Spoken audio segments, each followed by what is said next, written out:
የደቡብ ምዕራብ ኢትዮጵያ ሕዝቦች ክልል ምክትል ርዕሰ መስተዳድርና የግብርና ቢሮ ኃላፊ አቶ ማስረሻ በላቸው መንግስትና መሪው ብልጽግና ፓርቲ በምግብ ራስን ለመቻል እየሰሩ መሆናቸውን ተናግረዋል። ተኪና ወደ ውጭ የሚላኩ ምርቶችን በማምረት የግብርናውን ዘርፍ ውጤታማ ለማድረግ በርካታ ተግባራት እየተከናወኑ ስለመሆናቸውም ገልጸዋል። የሀገራችን መንግስት ብልጽግና ፓርቲ በተለይ ግብርና ስራን በሚመለከት በምግብ ራስን መቻልና ከምግብ ጥገኝነት ወይም ተረጅነት መላቀቅን ግብ አድርጎ ይሰራል። ከሌሎች አካባቢዎች የሚገቡ ምርቶችን መተካትን ትኩረት አድርጎ ይሰራል።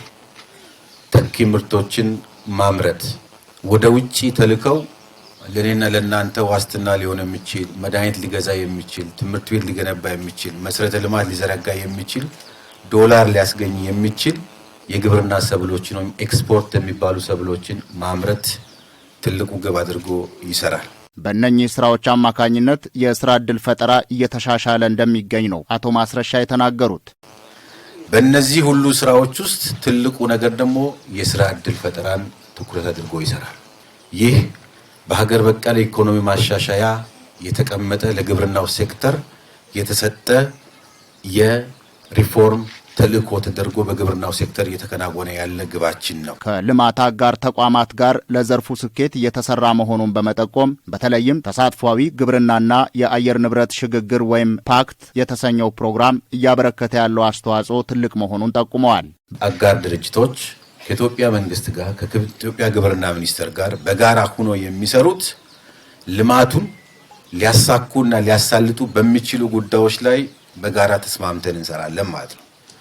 ከዚህ ውስጥ አንዱና ዋነኛው በግብርናው ዘርፍ ትልቅ ድጋፍ እየተደረገልን ያለው በጋራ እየሰራን ያለነው ፓክት የሚባለው ነው። በዳውሮ ዞን 2 ወረዳዎችና በምዕራብ ኦሞ ዞን በአንድ ወረዳ የሚገኙ ከ26000 በላይ ዜጎችን ህይወት ለማሻሻል እየሰራ መሆኑን አስገንዝበዋል። በክልላችን ውስጥ በሁለት ዞኖች በዳውሮ ዞንና በምዕራብ ኦሞ ዞን ውስጥ ባሉ 3 ወረዳዎች ላይ ለይቶ ይሰራል ማለት ነው። ስለዚህ በእነዚህ ከ26500 በላይ የሚሆኑ ህብረተሰቦችን የሚደግፍ ወይም 5250 በላይ የሚሆኑ አባወራና እማወራዎችን የሚደግፍ ተሳትፏዊ ግብርናና የአየር ንብረት ለውጥ ስራዎችን እናከናውናለን ማለት ነው።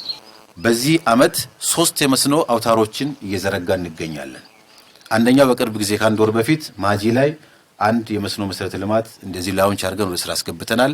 2 የመስኖ መሰረተ ልማቶች በዳውሮ ዞን ውስጥ እናካሂዳለን።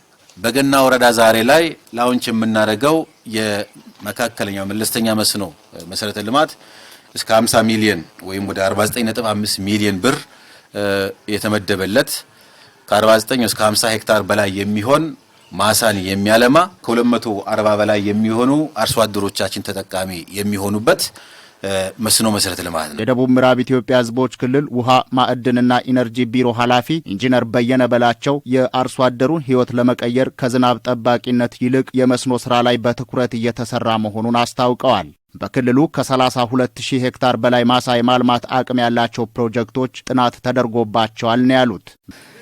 ባለፉት አመታት ባደረግናቸው ስራዎች ከ32000 ሄክታር መሬት በላይ ማልማት የሚችሉ ጥናትና ዲዛይን ስራዎችን በስፋት መስራት ተችሏል።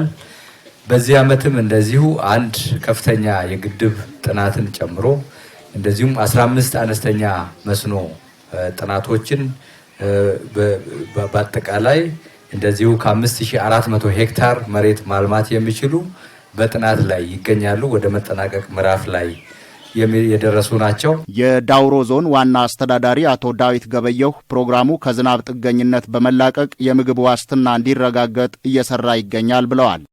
በተለይ በዞናችን በሁለቱ ወረዳዎች ገና ብቻ አይደለም፣ በሎማ ቦሳና በገና ወረዳ በአራት መሬት ገጽታዎች ድህነትን በመቀነስ የአርሶ አደሩ ኑሮ የሚያሻሽሉና የምግብና ስርዓተ ምግብ ዋስትና ችግራቸውን የሚያቃልሉ ተግባራትን በተመረጡ የመሬት ገጽታዎች ላይ እያከናወነ ይገኛል። ድህነትንና የአየር ንብረት ለውጥ ጫናን ለመቀነስ በመስራት የህዝቡን ተጠቃሚነት እያሳደገ እንደሚገኝም ተናግረዋል።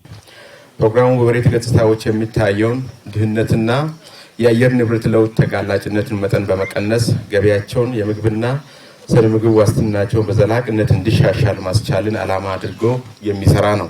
የመስኖ ፕሮጀክቱን ግንባታ የሚያከናውነው የገዛሃኝ ዋጄቦ ጠቅላላ ስራ ተቋራጭ ስራ አስኪያጅ አቶ ገዛሃኝ ዋጄቦ ድርጅቱ በርካታ የመስኖ ፕሮጀክቶችን በመስራት ልምድ ያለው በመሆኑ ከተያዘለት ጊዜ ቀድመው ለማጠናቀቅ ይሰራል ብለዋል። የስራ ልምድ የስታፍ ችግር የለብንም።